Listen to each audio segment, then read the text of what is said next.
Bismillahir Rahmanir Rahim. Allahumma salli ala Sayyidina Muhammad. Assalamu alaikum to everyone. Hello, I'm happy everyone's here. We have a lot of people that have traveled for this event for you, Hojam. So to all of you, welcome. I would like to begin with just a small introduction for us. Thanks, Katrina. We're here at the George Washington University Textile Museum. Reed Society has organized this program called Meeting with the Masters in conjunction with two exhibits, Prayer and Transcendence and What Color is Divine Light, made by Anne Lindberg. And anyone, obviously all of you have taken a tour, but if you know anyone, make sure that they come and see this beautiful opportunity. I have to thank Lori and Katrina and Sumru, who's the main curator of these exhibits. And I'm very grateful to this museum because they are creating spaces like this for all of us to gather and talk. And I think it's a big deal. So thank you, thank you. Before we start talking with Hojam, and I refer to him as Hojam because he's my teacher, and that's what it means, my teacher in Turkish. I've been working with him for over 10 years. I'm fine. Quite fast. Yeah. I'd like to introduce myself and more importantly, Reed Society. For those of you who don't know, my name is Aisha Imam, and I'm the director of Reed Society for the Sacred Arts. And we are an organization with a mighty board of 3 people. Vincent Ogier, who is lovingly referred to as Nur Muhammad, is here. He's one of the board members. Dr. Emin Leylich is also a board member, and then me. And we have a very robust roster of interns that come and go, and we're grateful to each one of them. And today I'm going to shout out to Sarah Ogier, who lovingly has helped me for the last 2 years, quietly and just very, very lovingly, and I'm grateful. So a little bit about Reed Society. You know, when I started this, it was about in 2017. When you start something new, you don't understand what it is. You can't even talk about it. You just put one foot in front of the other. It's been 5 years, and I think there's more of a shape to this organization. So I feel like it's a good time to talk about it. We started this organization basically, it was a wide door for sacred art. It was for all traditions of sacred art. But what we quickly understood was that we needed an organization specifically for Islamic art and music. We would always get emails like, I need a calligrapher for such and such. I need a whirling dervish for such and such. Do you know a ney player? So slowly, all these things kind of came it occurred to me that somebody needs to kind of, work with this. And I was speaking to a world music producer in Washington. His name is Jim Thompson. He's wonderful. And he brings all sorts of ensembles to DC. And he said to me, he's like, Aisha, I love, a lot of different types of music. He used to bring Ganawan ensembles. He's like, but there aren't that many places for me to showcase them. This is how, we've started doing our work. We have 2 arms. It's Islamic art and Islamic music. Music is loosely referred to, but it's really sama, which is, the art of listening. And basically, we have 3 goals. The first goal is to promote our network of artists and musicians. We love all artists. We love all musicians. Haq is haq. If something is inspired, you're going to resonate with it no matter what. But the organization's focus is specifically for artists and musicians who have been classically trained in the master-student relationship. And hopefully, as Hojam and I speak, you'll understand the importance of it. But the ijazat is basically like a license you get. And in the Islamic tradition, you receive an ijazat for Quranic recitation. If you want to learn how to recite the Quran in a beautiful way, you have a teacher and you receive an ijazat. If you want to teach in any field, you get an ijazat. So of course, in calligraphy, you receive an ijazat. In Qawwali, you receive an ijazat. Tomorrow we have a Qawwali concert with Bilal Chishti, and he was one of the last students of Nusrat Fateh Ali Khan. And I have to say, I'm really happy about this one little achievement. Reed Society applied for him and the National Sufi Ensemble to be considered at the South by Southwest Festival next week in Austin, and they were chosen, and I'm very happy about this. And we're trying our best to put out our artists and musicians out there so people can enjoy the culture that we are all privy to. Yes, you mentioned that we had the first ijazat ceremony last May. Hujam has 5 students that he has conferred an ijazat to. 2 of them will be here today to teach all of you or anyone interested an Islamic workshop, Aisha Holland and Dr. Nihad Duhan. And yeah, so ijazats are important. The second goal of Reed Society is making inroads with institutions like universities and museums, as well as working with local grassroots organizations. All 3 are very important. Universities are very important for our musicians, especially. That's usually the first circuit that musicians begin at universities, and we love working with student organizations. 2 weeks ago, we had El Firdos Ensemble at Northwestern and University of Chicago perform. And as for museums, where do I even begin? Where do I start?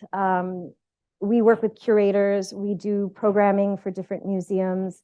We recommend artists and artworks to different types of curators. We encourage them to represent our network of artists and musicians. Some we know and some we don't know, but we encourage it. And as for local grassroots organizations, of course, you have to make inroads within the community that you live in. So these are the kinds of things that we do. I've served on the Islamic Art Advisory Board at the Walters. They also acquired a piece by Mohamed Zakariya. They're renovating their Islamic Art Gallery. They're located in Baltimore. So if you get a chance, go visit them in April or May. Also the Rubin, if you've been to New York City, go visit the Rubin. That's a beautiful museum focusing on Buddhist art. I go in one way and I come out another way. So, these museums are really places of change, and I think things are changing. There's like a shift happening. Finally, the third goal of Reed Society is to address like the why, and the why is all of us. It's the global Islamic art community. And it's a community that I think people haven't fully recognized or identified, but we are here and we are connected by these luminaries, by these teachers that sort of mold and work out our perspective and vision. And we have a family everywhere we go. I know calligraphers from Indonesia to Paris, and so do you. By being here, so do you. And I was sick a few weeks ago with COVID. I was quarantining. I was bored. I watched a documentary with Martin Lings, and he was talking about the Hajj. Beautiful documentary. If you can see it, watch it. Martin Lings is beautiful. You look at his face, you feel better. He was talking about his Hajj, and there was a lot of pictures, old pictures of the Kaaba before the construction. And looking at the Kaaba it's reviving. It's beautiful.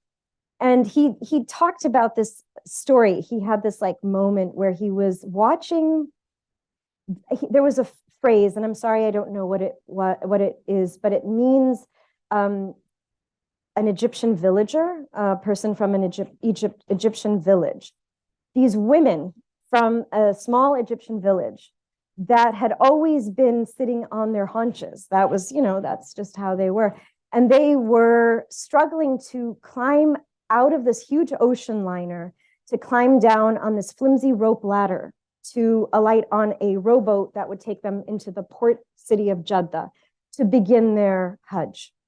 And I kind of had this like moment where I'm like, wow, like, okay, the Hajj has been happening before the Prophet. Once the Prophet ﷺ was born and enlightened after his, khalwa, after his seclusion in the mountain, He was enlightened, and like this light just blew up in the middle of the desert and went in so many directions all over the world in a very short time period.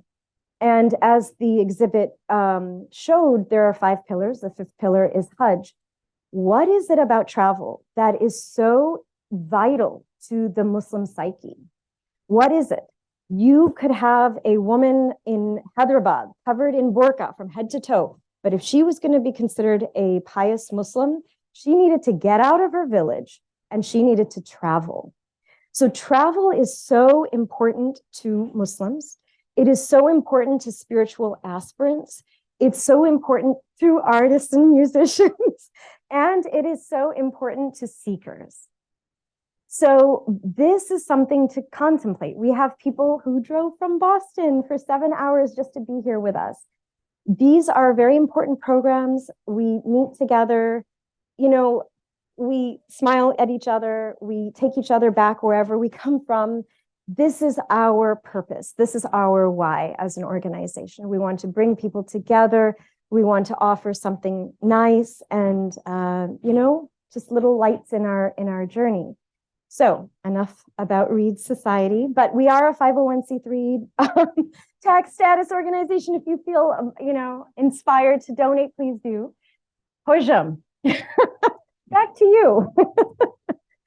So, of course, everyone knows Mohamed Zakariya. That's why we're all here. We're not going to talk about his life necessarily in a linear way or a historical way. We've done a lot of work. Last May, we did a lot of, you know, events with a lot of calligraphers about the importance of Mohamed Zakariya, his work, his legacy.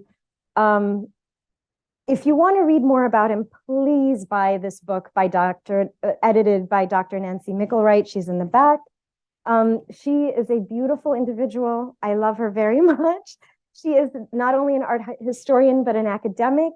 She put this beautiful book together with with precision and a lightness of hand, and I'm grateful. The images are beautiful. If you have a book, buy another one and give it to someone as a gift. It's a real service. So, Hojam, we're not going to get into your life, but what do you think about my little bit about travel? What was travel in your life? What am I going to say? I started traveling when I was 19, and it took me to a mess of places that I had no idea even existed. My original plan was to go to Haiti, and then I found out it would cost too much. I couldn't afford it, and I ended up going to Morocco. I love the story. And from that, everything came from that for me, and it all fell together, and there's lots of interesting things happened, and I could probably go on about it, but I just wanted to start out saying it's so nice to see all of you all again, and some I've known and students, and some I don't know yet. But if you don't know, if you've never come to the students, you're going to remember, maybe if you have been there, that there's another part. My wife, Sally. Oh yeah, and then you'll see a picture over there of a big cat named Monty, and that's him.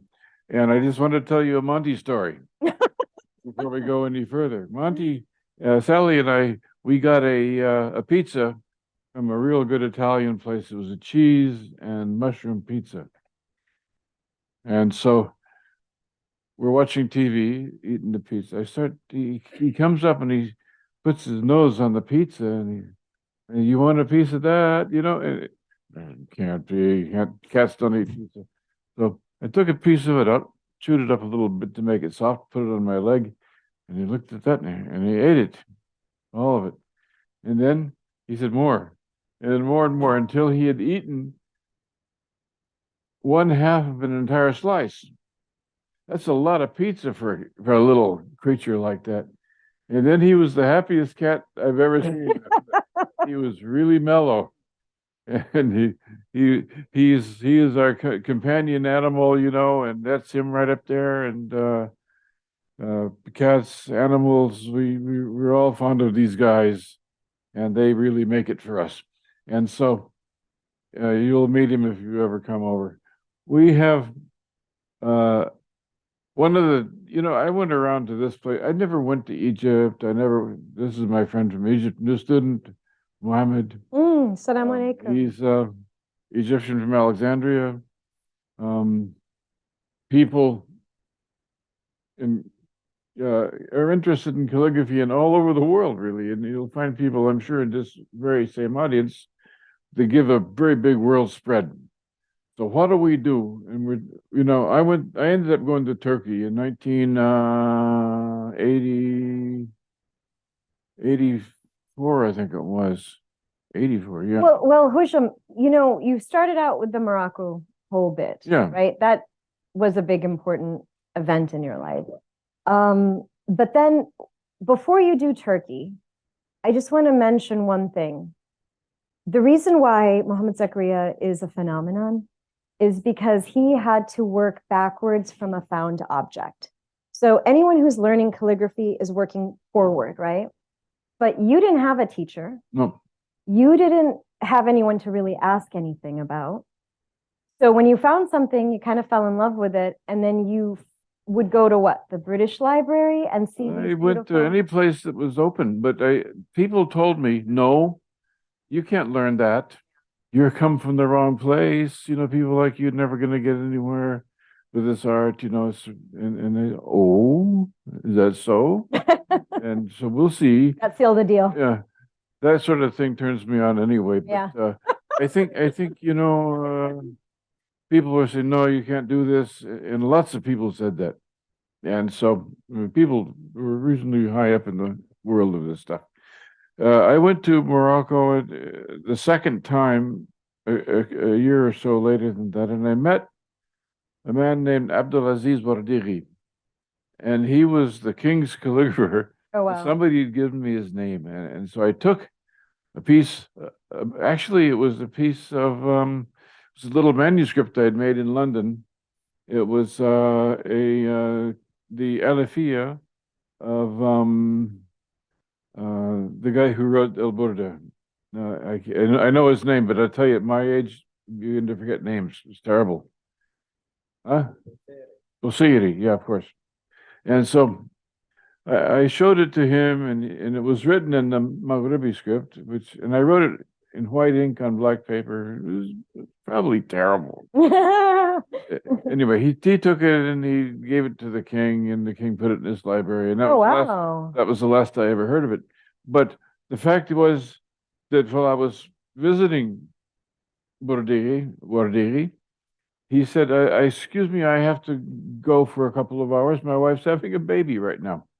And so I have to go to the hospital. So he goes to the hospital, comes back after a while, and says, okay, it's a boy.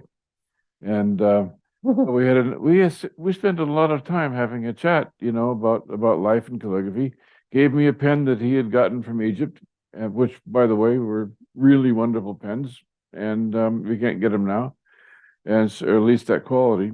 So he gave me some encouragement about following. He wasn't one of these guys that says, no, you can't do it. He treated me like a human being. And now his son, that baby that was born while I was there, is now a big calligrapher in Morocco. Oh, how cool. And so, things go like that. And then, you get old, you pass the scene and stuff like that. But the most interesting thing of my travel, if you want to call it that, is that I've been in all kinds of interesting places and interesting people, and I've met all kinds of interesting things, and I've dealt with languages and stuff like that, and it's all fun. If you can't have fun, what are you going to do? There you go. That's like great. This. Buddha Gecher Yahu. This too shall pass. Well, this was something we curated, and it was an online exhibition. You can check it out. But basically, it connects Hojam to Sheikh Hamdullah, which basically, Actually, not this one. Not this one, but like the fact that right? Like not particularly this one. Yeah. But and it shows that you carried on the tradition. Well, right? When I went to Turkey, I wasn't carrying on anything. I was just trying to get my. Yeah. I couldn't get a decent instruction from anybody. Okay. I met lots of people. And they all said, no, you can't do it and you can't learn and stuff like that. There's where I began to learn it, right in that picture. I was a lot younger in those days. That's Hassan Chalabi. Yes. Hassan Chalabi is also Nihad's teacher.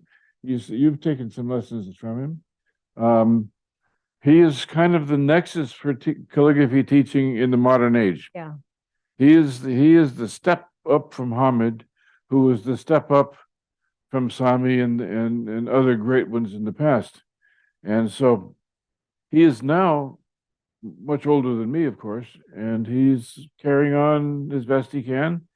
But most of us, who are kind of up there have had lessons from this guy. He opened my eyes about how calligraphy is to work, how is it constructed, what is its formulation, what is its history. He taught me about the importance of biography. Study the biography of the artists and learn who they were, what they did, what they thought about things. And that's when I learned about poetry, and especially Turkish and Arabic poetry. And people say, why do you write poetry all the time? I said, because you write all these, well, I said, why don't you write Quranic things all the time? I said, because everybody also writes Quranic. I write Quranic things now and then when I have an inspiration for it. But I want to see a poem that a human wrote telling their experiences of what they had with this idea, this Islamic idea. What is it to them? And so they write poems and they're saved. And some of them are just marvelous, wonderful pieces of things, but they're never in English. And so, with the exception of our old friend Abdul Hai Moore, who wrote in English, but the fact is, poetry is a point of entry to get beyond the obvious and to get into the deeper parts of things. And so, I love that. Now, where do we go? I traveled, I've done all this stuff, and I learned, I got my license in 1988, and it was at the Research Center for Islamic History, Art and Culture, which is in one of the palace buildings of the Yıldız Saray in Istanbul. Now it's been turned into something else, but it was a place where I went to get my license, and when they do a license there must have been like 200 people came to. Oh wow! Yeah, me, and I thought, there 200 people come to see me get a license. This is pretty cool, And I met people, and people were not stuck up, and so I learned a lot of this stuff. And so, the question comes up, you say, well, you have a lot of Turkish influence and stuff like that. I said, yeah, I use Turkish, I translate it, I speak it in some way. And so, why do you have this Turkish connection? It's not, and I said, it's not a national thing.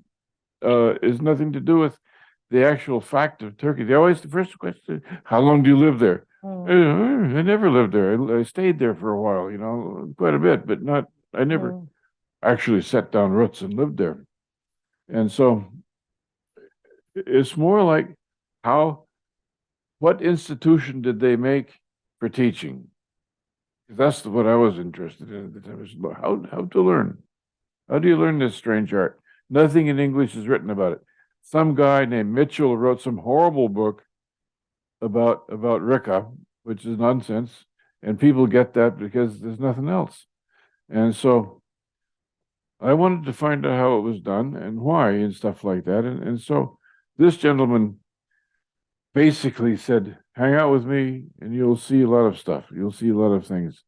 And he's a taciturn man. I asked him about himself one time. He says, I am a closed box. Oh, wow. I am a closed box. Kapalı kutu. I said, I will lift the lid on you a little bit. We'll see. But it's funny that did he open up over time? Or? Yeah, he did. Yeah. He did. We started out together working and talking, and we spoke together a jumble. People were amazed by it. We spoke. He spoke a little Arabic. I spoke a little Turkish, and together we put the languages into this kind of Esperanto-ish kind of thing. And everybody's, you got to hear these guys. They speak something nobody's ever heard before. And so we would talk that way. I learned so much from him about it. And then eventually, we tried writing. In those days, the post office actually functioned, and you could mail something and get a response within a couple of weeks or less. And so he had given me the lessons, the beginning lessons, and I was sending him examples in the mail for him to correct. Although I had done a month over there before, it was all every day. When I was there studying with him, I went from my part of town that I was staying in the cheap hotel all the way to the hill at the top of Üsküdar on foot. And it was an hour and 2 hours one way and the same way coming back. And so Wow. I got something from walking and thinking. And when you walk across Suleymaniye Plaza, for instance, at about 2 a.m, it's really a different place. It's very interesting. Huh. All full of drunks. It's a strange place. And but it was never dangerous. And so it was great. But he taught me about why things are done. And he taught me about the method, and the method comes from the great Sheikh Hamdullah, who lived he died in 1520, I think he was, and he was the founding father of our modern calligraphy, and because it was an experience that he had must have had hundreds of students. He taught them all in a certain way with a certain curriculum of lessons. And his process was that he would write each lesson. We didn't have printed books in those days. And he would write the lesson, the student would watch, the student would take it home, and then he would copy it, or she, and they would copy it and do it over and over, and then he'd bring it back next week, and then he'd show it to the teacher, Sheikh Hamdullah, in this case. And then the sheikh would take his pen, and he'd usually use red ink. And he said, no, you should change this a little bit and pay attention to that. And there's a diagonal effect that goes under this. And so there was a whole thing done. Okay, this happens on a lesson situation. Probably he might do 40 people in one day, who knows? And then people began to understand that there's a system to this teaching, and people began to copy it, and other students and other teachers began to use it until it became the foundation of what I like to call the international method. Everybody was doing it. It was in Constantinople, of course, but it began to spread. It began to spread to Bosnia. It spread to Albania. It spread to Egypt. It spread to Syria. Never got very far out in the west of the Islamic world. They had another method out there, but it spread and it became the international method. And so when people say, well, why Turkish? I says, it's not really Turkish. Its origin is there, and its connection is there, and its living exponents, most of them are there. And then the method can exist outside that or the environment. And so that's what I've done. Yes, yeah. I've allowed it to flourish here and have good results, and people have learned. And Yeah. I think when you learn it, you don't just learn the calligraphy, you learn how to appreciate calligraphy. I mean, what do you do when you see one? What do you look at? And sometimes we get exposed to stuff that is quite obviously terrible. And people are passing it off. So we have to be the guardians of the art in a way. I'm going to stop. Do you see that? Gariki bahri yasyanim, dahiluka ya Rasulallah. This is something. It's all over the place in the Ottoman world, but it's the thing, when you think about it, takes your breath away. It's based on, this is how calligraphy is used sometimes. It's based on a saying that people would say they would be in trouble and they'd need protection. And they would go to the local Arab chieftain and they say, Dakhiluk, I'm your guest. Help me. And so he would be obliged to put him under protection for a few days. And so somebody takes that idea and he says, we don't know who it was who even said this, but he says, Dakhiluka ya Rasulullah.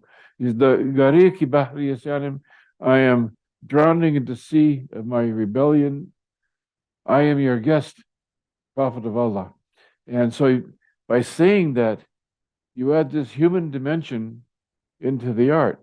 And so when this is posted and used, there's a great big one of these in the Ursika and the Research Center. And so that's one of the things I love about the calligraphy. It covers up all kinds of, it uses lots and lots of the text. So I diverged from this. I do that all the time. We shall progress now. Well, I just It's- remembered, I know, this thing is beautiful. And it was the first thing I saw, first one that caught my eye in your house. And you told me the story. The little one like this. Yeah, and I Yeah. loved the story. Yeah. And I think it's a good way to start moving into the Hilya, because okay. the presence or the spirit of the Prophet sallallahu alaihi wasallam is very much in a lot of the work that you do and the work that a lot of calligraphers do. And I think, well, first of all, congratulations, your Hilya was acquired by the Met, and that's that. And there's a small model over there. So our friend Elif, she runs an organization and she uses this, Hojam, she uses these foam cutouts to teach different groups at different museums. This one was for the National Gallery of Art. Mm-hmm. And she shows them your works of art. And basically, this is Elif right here. Her theme is, using artworks as a mirror to see yourself. And she actually showed this particular model to a group of people. And she asked, what do you think? What does this make you think? And there was one lady who was candid and said, what? It scares me? It scared her. It scared her. Wow. Who was she? It doesn't matter, but it was an honest opinion. Oh, of course. It Yeah. kind of freaked her out. It's kind of formal, and it's kind of complex. Well, do you think it was just because it was Arabic? Exercise that I would post the artwork and without saying anything about it, I would just say, what is your first reaction? Ooh. And most people said, it's beautiful, it's embellished, it's a piece of art. And this person said that it scared her. And I asked her immediately, if this was in another language, in another form of calligraphy, would you have felt the same way? And she paused and she said, no. The fact that she associated the language, Arabic, with bad emotions, feelings. Of course. Not knowing anything. How could it be anything else? Yeah. I think this is the most honest person I've ever heard. Yes, right. I'm grateful Yeah. for her honesty because it gave us a window into what other people may Yeah. see. Yeah. But what is it really? What is it really? Yeah. Okay. One of the things that I'm really interested in developments in the particular part of the Islamic world that we call Andalusia and Northern Africa, but it's a very important place for me because I learned in that end of the world most of my stuff. And so there's a book that's very popular there, and it's popular all over the Muslim world, called the Shifa Sharif. And the Shifa was by Qadi Iyaz, and Qadi Iyad was one of the greatest scholars of the Islamic religion. He was a low-key guy. He was murdered at a rather young age. But the work he did is extraordinary. And he wrote the Shifa, which is probably, in my opinion, after the Quran, it's the book you should read. It's the book that tells you who he was. Who was this prophet? What kind of a person was he? How did he dress? How did he get up in the morning? How did he go to bed at night? How did he sleep? What did he eat? How did he treat people? when he was in a meeting. What did he do in a meeting? They said, like, for instance, he would have a meeting. He'd be sitting there, and he's sitting, of course, they're sitting, on the floor, on a cushion or something like that. And people would say, at the meeting, everybody was so still when he was there. You could imagine birds sitting on their heads, which is you see, this is when you take meaning and turn it into art. To say a thing like that, birds sitting on their heads. And so you can feel what it was like. And so anyway, Qadi Iyad, there was a series of things done at the time of the Prophet by various people who either knew him or people who came shortly after him who knew him, all the way from people who Hind ibn Abi Hala is it was a relative of Khadija. He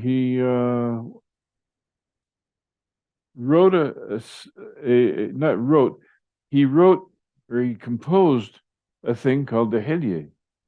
In Arabic it's called Hilya, but I like the Turkish version because it's a lot easier for people to pronounce. So Hilye means in Arabic a description. It's a Oh, I got floaters. It's a description of somebody, and so people who were like, you could write poetry, you could write prose, history, and you could write hilyas. And it was a thing that was very spontaneous. The spontaneous what would you say, description of somebody. And many of them were done by many people. This is a very famous one. This is the one that's found in the Sunan of Tirmidhi. And it's a text. It describes him. Now, most hilyas have something of this character about them. What did he look like? What was his effect when people saw him? What was he like when you hung around with him? Things like that. And so that's the basic skeletal structure of a hilya. It has those characters in it. Some were rather short. This is a very short one, actually. But Iyad, the Qadi, he found one, or took one out of history, and it was by Hind ibn Abi Hala, and he put it in his book, the Shifa. And this is the only place that I've ever seen it, but it probably exists in other sources. But it's a thing where he describes basically everything you want to know about what the Prophet was like. And some people have used it, but the only calligraphic version that I know of is really the one that was done by Yasarizadeh. And and Nihad here did his ijazat text in Talik script from that Hilye Haqqani, it's called. It's actually the Hilye, but translated into Turkish poetry. It's a beautiful thing. And he worked on that thing for what, 2 years? Year, 2 years? Every week he'd send me a page, and I'd send it back with red ink on it, and he passed it, and finally he got his license in it. And now it's a masterpiece. People will always keep that somewhere. It's got to get published somewhere. But is the description in this hilya the one of the cousin of Bibi Khadija? Not this one. Not this one. Okay. This one is That's a separate yeah. description.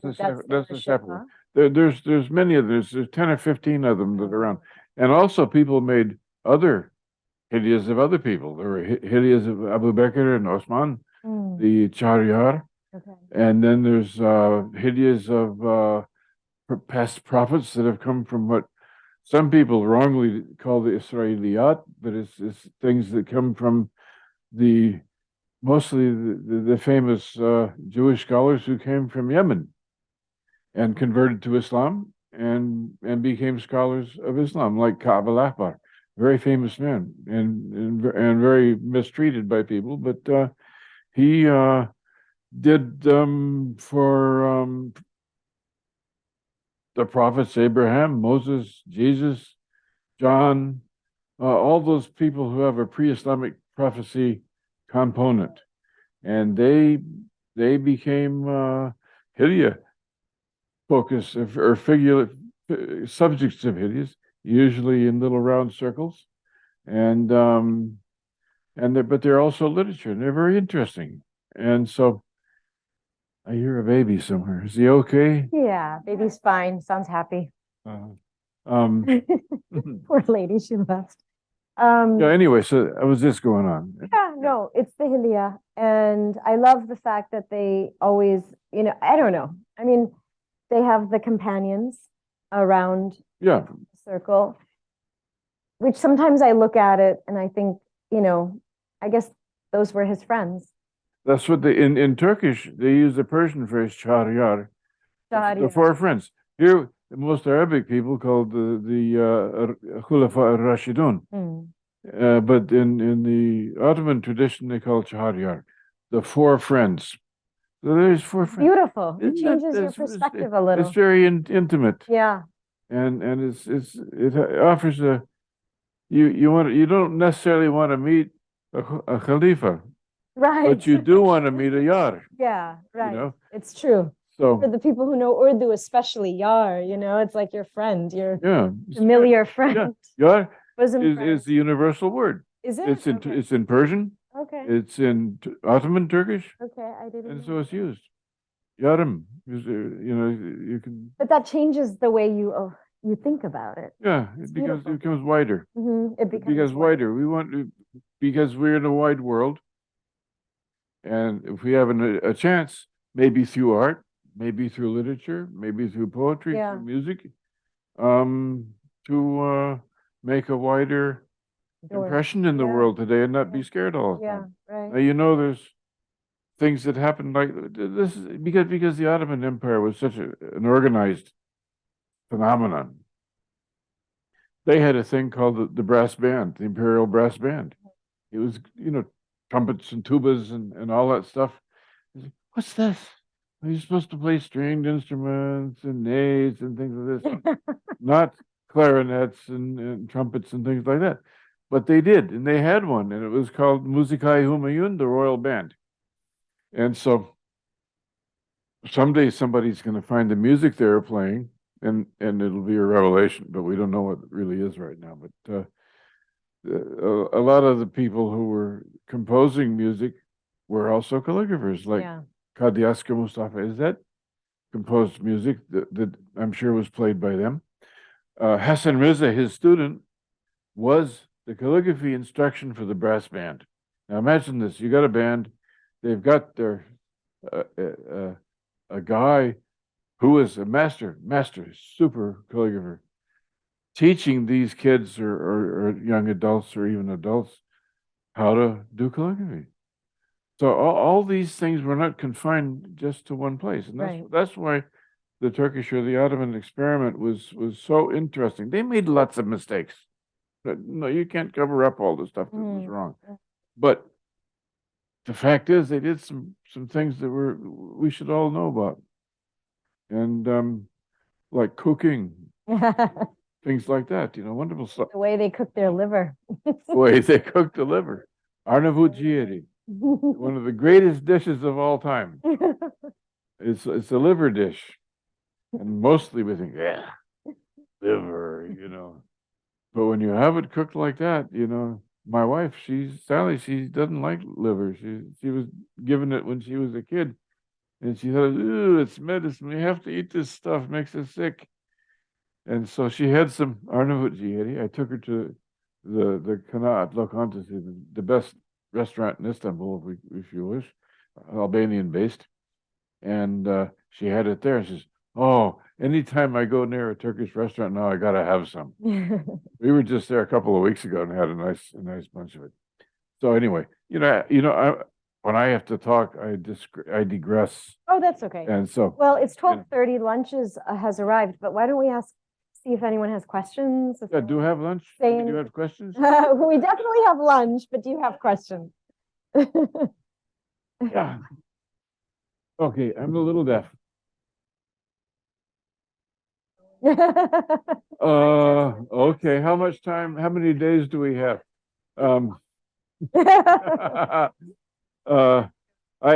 When I was a teenager, I used to work as a dishwasher in a restaurant, in a cheesy restaurant, but I got a job in a machine shop in a factory, and I worked in the factory for 4 years, and it was we used to produce articles that were used in the missile industry, military missiles, guidance systems, actually what it was. And they were made from gold and silver and plastic, and you used diamonds to machine them. But when I started, we all got hired off the street, and then we learned on the job, and we got paid, 75 cents an hour and stuff Wow. like that. In those days, it was part of LA, and it was very interesting. I learned a lot. Working in a factory gives you a perspective of how work can really be miserable and it can be really fun at the same time. And so there was all sorts of things happening. It was better than any education I could have gotten. And so I could tell you a whole room full of stories about this place. But the long and short of it was, I learned micro machining. I learned normal machining. I learned machine maintenance because I got bored with all the making these projects. And so they said, you will now be the guy who fixes the tools, the machinery, and keep everything running. So that was my last job in that factory. And then I quit. And then I got hired again. And then I quit again for good. But it was, I learned all this machining there. And then I learned to make sundials, and my first project was a sundial like that. Oh, it was through the factory, like that was part of your work? No, Oh. it was, but I was doing it on the side while I was there, see? Okay. And so then I learned to engrave doing that, and because I could engrave after that, it allowed me to make more complex type of timekeeping instruments. Timekeeping is really interesting. When you work with time from the sun, gives you a whole perspective of the area that we live in, the world. And so I began to make stuff. I always dreamed of making an astrolabe, but I couldn't figure out how they were done. In 81, no, it wasn't 81, it was 61 or 62. I came here on a Trailways bus to Washington, D.C., and I went to the Smithsonian to see if I could find anybody who knew anything about astrolabes. And there was a guy there named Silvio Bedini, Italian guy. And he was interested in astrolabes. And so he showed me how to look for the books that would have the answers to them. Because he says, well, you can read Arabic. That's one thing you got ahead of all of us, you know that. And so you just look at this, look at that. And so it took me a few years, but I started making an astrolabes. And I made one, and I ended up making 13 of them. And then I moved on. But I made a lot of things. I made microscopes. I never made a clock, but I did lots of solar timekeeping devices. There's a sundial of yours in front of the Smithsonian Yeah, Castle. there's a sundial that in the Hope's Garden, in front of the Sackler Museum, in the garden. I didn't make it originally, so they got some guy else to make it, and he had to be corrected. So I had to re-engrave the thing, and I added some details to it and things like that. And now it's a little bit better, and so that's so I did stuff in DC here.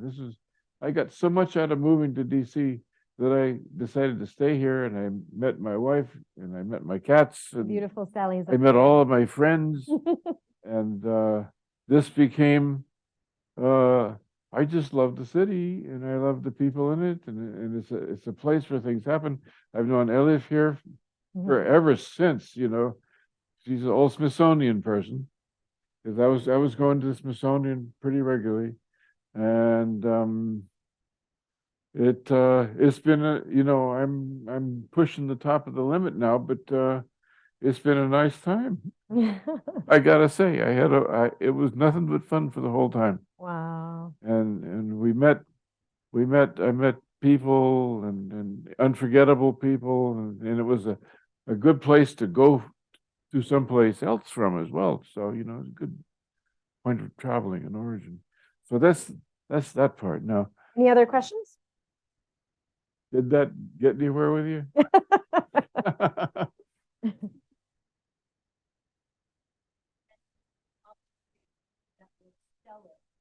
No, no, always solar system. Right now, as a matter of fact, we just passed through a time when Jupiter, Saturn, and Venus are Some all people know this. they're all around. I mean, they're up there. You look up there, there's this monstrous thing in the sky, and it's Jupiter. Wow. You know, it's wonderful. Did you? Oh, okay, yeah, they were like stacked at some point. Yes. So, like, where's Emin? He's not here. He didn't make it. Oh, too bad. Yeah. Emin, our friend Emin, is one of the people in the Reed Society, and his daughter's name is Zuhre. He's from Bosnia, so he uses the language, and Zuhre is Venus, and it's a marvelous name for somebody in this century to have a wonderful name like that. So anyway, Is that Zohra? Is that Zohra in Arabic? And that means Venus? Yes. Oh, I didn't know that. Yeah. Oh. Yeah. Zohra. Merich is Mars. Atarid is Mercury. There's a lot of names for these things. Oh. Yeah. They're old names. They're ancient Arabic names that some of them come from Greek, but mostly they're. What about Aisha? Is that an old name? Ooh, no, Aisha has a special place in our history, as you know. Somebody's favorite name it was. So Anything else? Anyone else have any questions? there's a hand up back there. Okay, can someone translate? What inspires you sorry. to write calligraphy? And do you ever have writer's block? No, You don't have writer's block? no. Okay. Sorry. Sorry. I found the secret of getting rid of a writer's block. Everybody can get a block, whether you're a writer or a painter, Yeah. or a poet or whatever you want. You get blocked, you get stuck, and you can't go ahead. Just like your car won't run anymore. Studying the lessons of Sheikh Hamdullah gets you over the block. Cool. Yes, it will. And if you use it, it can get you. If I have a problem with writing text, I go to the lessons of Sheikh Hamdullah. Wow. And I look at him and I follow him. I look at him. I look at him and I look. Really? Or That's you know, cool. anybody who's done them, you know, like we love to see the ones by Mehmet Shevki. Somebody else has come up with a copy of them by Kadyaska Mustafa. Is that recently? There's a lot of them. So you go back to the old. I go back and I look at these masters, yeah. old. These guys didn't have the problem, and I think the reason why you get stuck, it's such motion. It goes across each page like that, and you're not reading anything. You're not stuck having to worry about what it means. It's pure vision of alphabet, and then when you do that a little bit. No more writer's block. No more calligraphy block. That's cool. Yeah. My biggest problem, and it's not a problem, but it is an issue. What do I write? You know, when I'm going to sit down, I feel, finally I got all that stuff out of the way. Now I got time to write something. What's it going to be? You know, and that's where the fun starts, because you get to, I start putting out my books, you know, I pull out a dictionary called Lisan al Arab, which has wonderful poetry and other things in it. and I pull out lots of things, my Andalusian-based stuff. I pull out Things that inspire you. Turkish things, and I keep a notebook, and I find something I like. I usually copy it down, and I probably got enough to copy for the rest of life. So, but things come up. Yeah. Yeah, Yeah, I have a notebook like that. you're good. We're going to add to it when we work on the Shifa. Oh, that would be cool. Yeah. This lady and I are going to study the Shifa together. Inshallah. Yes, yes, yes, yes. I like it. I also read the Dalail Khairat every Yes. day, Mhm. so I'd like to add that. Good. That'll be cool. Go ahead. Yes, please. Yeah, let me change location just a little bit and go to Andalusia. In Andalusia, they didn't have any Sheikh Hamdullah there. They didn't have any of this tradition, or not tradition, this inspiration and this business of producing magnificent calligraphy. They had other things that took its place, and so they would need when they wanted to make let's say they were going to make a mushaf. There was a guy somewhere, and he had a son and a couple of daughters and a wife, and they would sit there and they say, so and so wants a mushaf, let's put it together. So they buy the skin, and they'd buy the pens, and they'd go ahead and they'd put it together. It was an atelier that produces these things. It wasn't like a classroom like in the Ottoman tradition, where there was an actual class, usually in somebody's house, where they would teach it. So not having that to fall back on, not having that class of, oh my God, having the if you didn't have the school, let's say the calligraphy school, then God, you know that just threw me. Oh, what was the question again?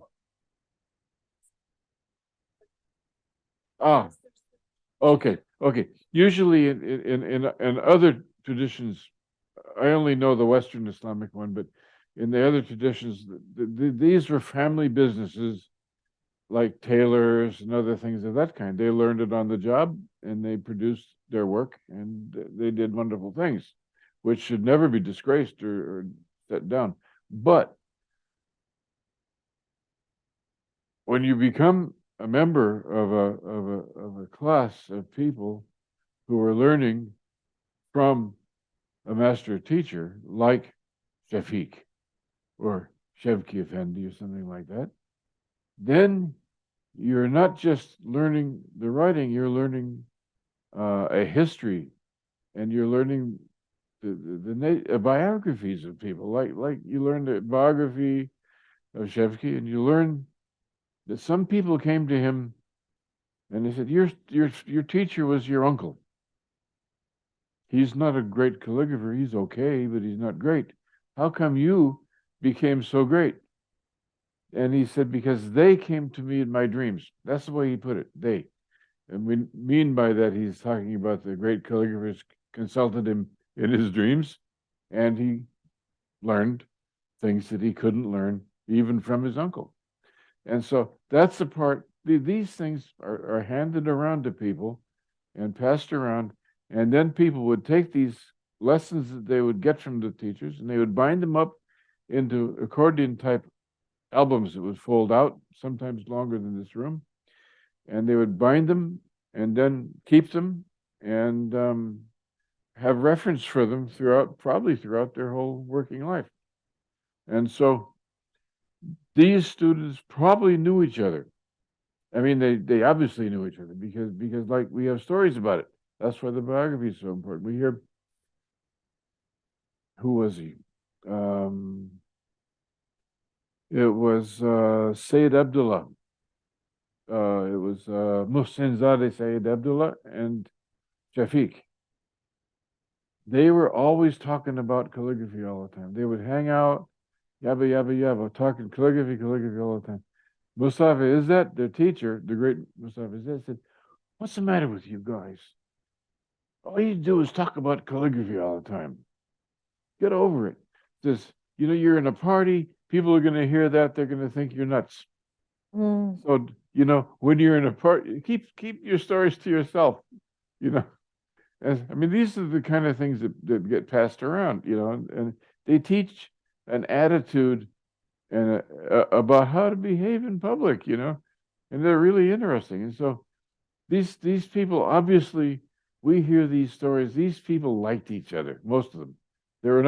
These were not situations where people who were trying to, as they say in English, do your stuff. They're not trying to do a lot of fancy stuff just to impress people. They're trying to do good work and get a beautiful job done. But they were also at the same time friends with each other, and they hung out.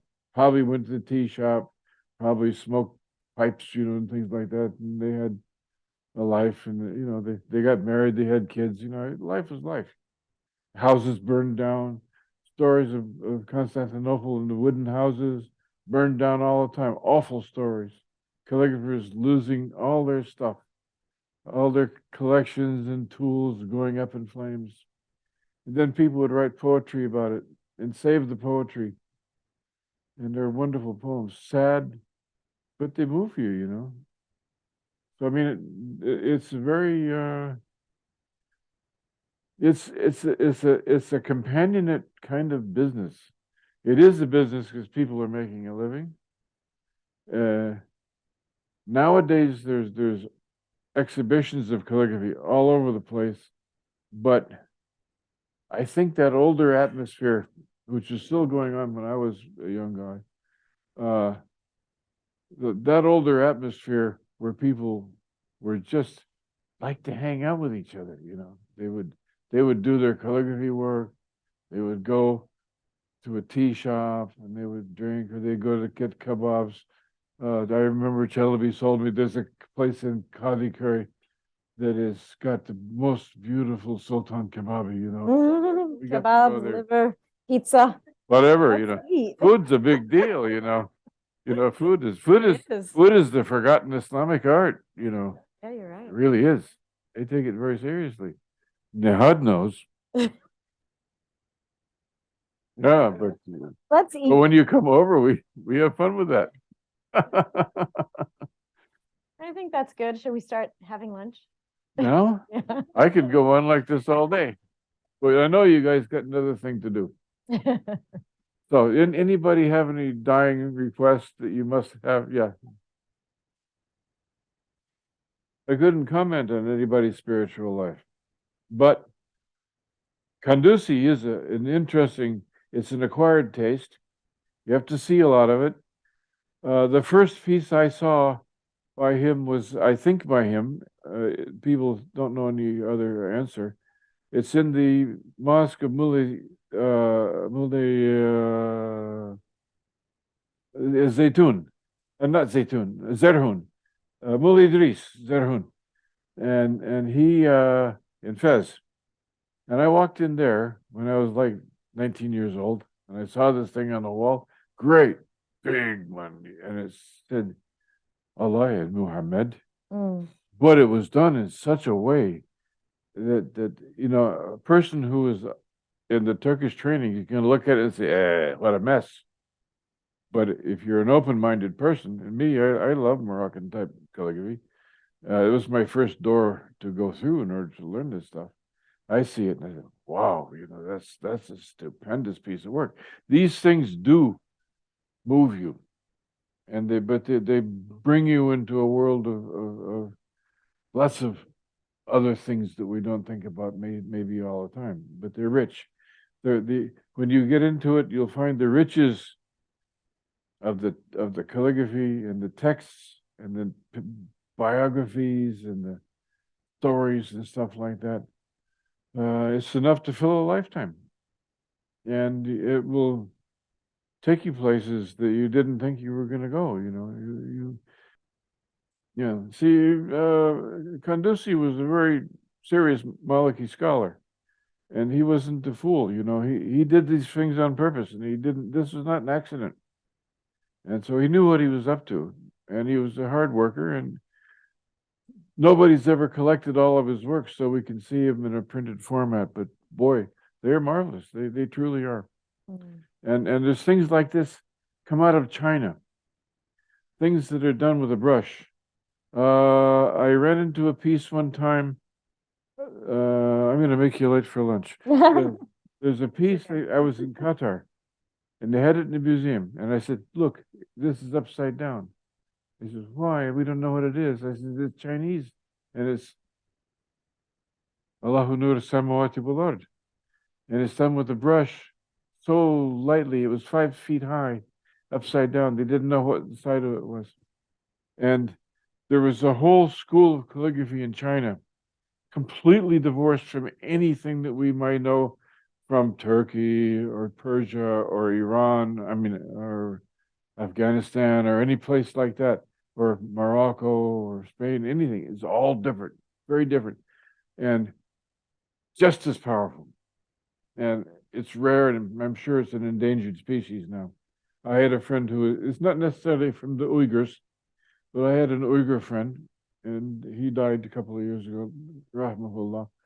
He would go there, and he studied with some of the Uyghur calligraphers, and then, but this is more like Hui calligraphers, Chinese, and they did such beautiful stuff.